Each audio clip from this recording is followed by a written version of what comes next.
സകല മലയാളികളും ലോകത്തിന്റെ ഏത് ഭാഗത്തായാലും ഏകോദര സഹോദരങ്ങളാണെന്നും തെളിയിച്ച ഒരുമയുടെ സന്ദേശവുമായാണ് ലോക കേരള സഭയുടെ 3ാം സമ്മേളനം സമാപിക്കുന്നത്.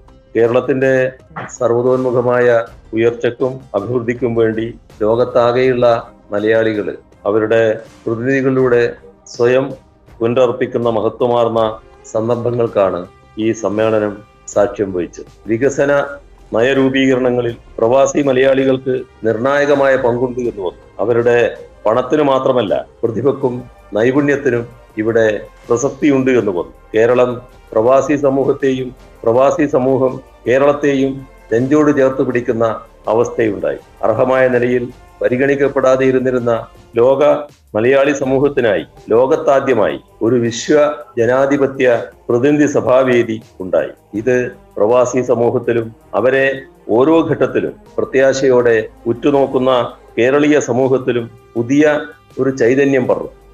ലോക പ്രവാസി സമൂഹ ചരിത്രത്തിൽ ആദ്യമായായി ഇങ്ങനെയൊരു ജനപ്രതിനിധി സഭ ഉണ്ടാകുന്നു. നമ്മുടെ രാജ്യത്ത് ഏതായാലും മറ്റൊരു സംസ്ഥാനത്തും ഇത്തരമൊന്നില്ല. ഇതാവട്ടെ സ്റ്റാറ്റ്യൂട്ടറി പദവിയുള്ള സഭയായി മെല്ലെ മാറുക തന്നെ, അതിലൊരു സംശയവുമില്ല. സാധാരണക്കാരനായ പ്രവാസി മുതൽ പ്രമുഖ വ്യവസായികളായ, ഞാൻ പേരുകൾ പ്രത്യേകം എടുത്തു പറയേണ്ട കാര്യമില്ല, അങ്ങനെ ഒട്ടേറെ പേര് അത്തരം ആളുകളെല്ലാം ഉൾക്കൊള്ളുന്ന ഒരു സമൂഹമാണ്. അവരെല്ലാവരും ഏത് തലത്തിലുണ്ടായാലും കേരളത്തെ സ്നേഹിക്കുക, കേരളം അഭിവൃദ്ധിയിലേക്ക് കുതിക്കണമെന്ന് ആഗ്രഹിക്കും. അതിനുതകുന്ന സമീപനമാണ് സ്വീകരിച്ചു പോകുന്നത്. നമ്മളോ വസുധൈവ കുടുംബകം എന്ന് പറഞ്ഞ ഒരു നാടാണ്. ലോകമാകെ ഒരു കുടുംബം. ആ സങ്കല്പം യാഥാർത്ഥ്യമാവുകയാണ് ഇവിടെ. ഒരുവിധ ഭേദചിന്തകൾക്കും ഇടമില്ലാത്ത വിധം ലോകത്താകെയുള്ള മലയാളികൾ ഒരു മനസ്സായി ഒരുമിക്കുന്ന ഒരു വേദി നാം ഇവിടെ യാഥാർത്ഥ്യമാക്കിയിരിക്കും. കുടുംബത്തിന്റെ ഒരുമയ്ക്കും ഐശ്വര്യത്തിനും കുടുംബാംഗങ്ങളാകെ പരിശ്രമിക്കുമല്ലോ. ഒരുമയോടെയുള്ള ആ യത്നത്തിന്റെ ദൗത്യം നാം ഏറ്റെടുക്കുകയാണ്.